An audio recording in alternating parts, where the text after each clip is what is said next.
am a member of the year-round volunteer team, and what we do is just try to encourage people and support the Ministry of Operation Christmas Child here in the Shenandoah Valley.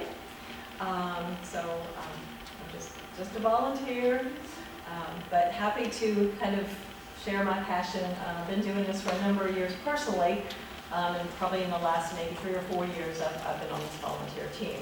So for those of you that don't know, Operation Christmas Child is a ministry of Samaritan's Purse. Samaritan's Purse, Franklin Graham, they have a lot of ministries. This is probably the biggest one. But it has existed since 1993, and since 1993, 168 million shoebox gifts have been delivered to children in need in more than 160 countries. So that's pretty impressive. The wonderful thing is not only are these much needed gifts for children in needy areas of the world, but they are opportunities to share the gospel with them. So I'm going to show you some things that can go in a box. And then I'm going to explain a little bit how that works as far as when the children receive the boxes. And I understand some of the young people, I'm looking over here, are going to be doing this. Am I right?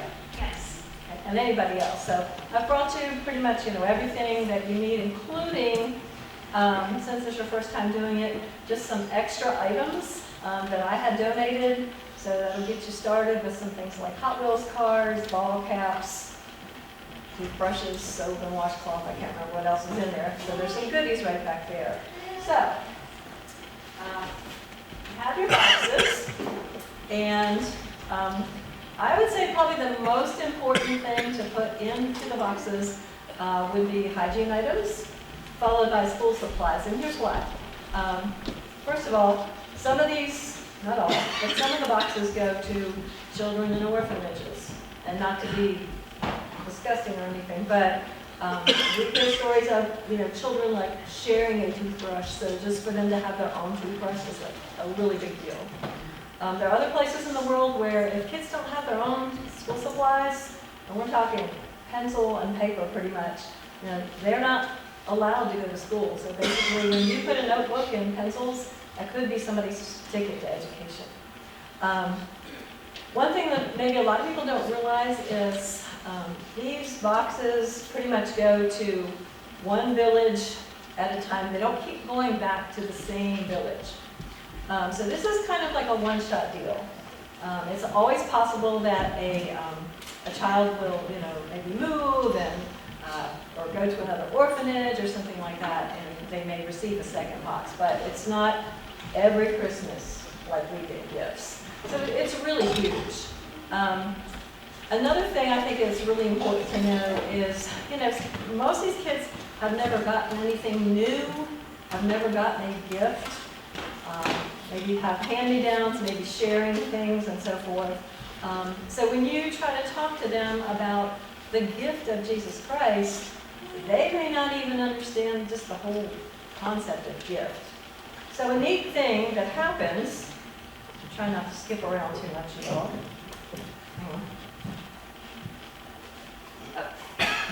So when these boxes are distributed, and they're distributed through local churches, so we're basically partnering with a church somewhere else in the world. They're inviting the children to come and get the boxes, and they also hear the gospel. So they receive a little booklet like this called The Greatest Gift. So they hear the gospel, and this of course is for them to keep. They hear the gospel before they even open their box most of the time. So you want to know what's in the box, of course. This one, I just kind of picked a random thing. Toothbrush, of course. This is for a little girl. Headband, socks. There's a notebook in here, some school pencils and things. One thing that we really like to do, if you have even just like those little tote bags that you get in the different stores, something they can put all these items in. So these boxes are a lot sturdier than they used to be, but if the box goes away, they'll have something, and you're like, how am I going to get that in there? These things just like roll up, you can rubber band them. It's amazing what you can get in a box. So, let's see. Some more items that I had in there. So, I'm going to pack a box. There will be some brochures that'll leave with you. They look like this. Tells you everything you need to know. There's a label on the back, so you can choose boy, girl, the age that you want. Typically, the middle age, which is 5 to 9, get the most boxes. So if you can do one for a smaller child or an older child, it goes all the way up to 14. 14 is tops. So you think about, I'm going to do something for potentially a 14-year-old boy, that this may be their last chance to do the gospel. This is a tool. Pardon me. Some people like to find out where their boxes end up, like in what country. I do. That's really fun. So when you open this up, number 5 explains how you can follow your box. Basically, you get online, you make a $9 donation for the shipping, which if you've ever been to the post office lately, that's a really good deal. And then you print out a label with a barcode, and when it goes to that country, you will get an email, tells you what country. So I've probably had mine go to maybe 12 or 15 different countries in the last 8 years or something, I don't know. So that's really fun. So that's how to do it. You know why to do it. It's a great opportunity for children to hear the gospel.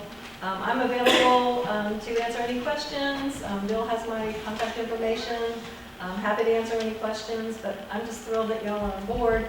I can tell this is a very giving church. You all are very, I could just feel it, all the different things that you do. And this is just an opportunity to be, you know, further than the community. So some people say, well, I just do things for in our area, or I just do things for people around the world. Well, why does it have to be a choice, right? I think it should be both. So, all right, thank you.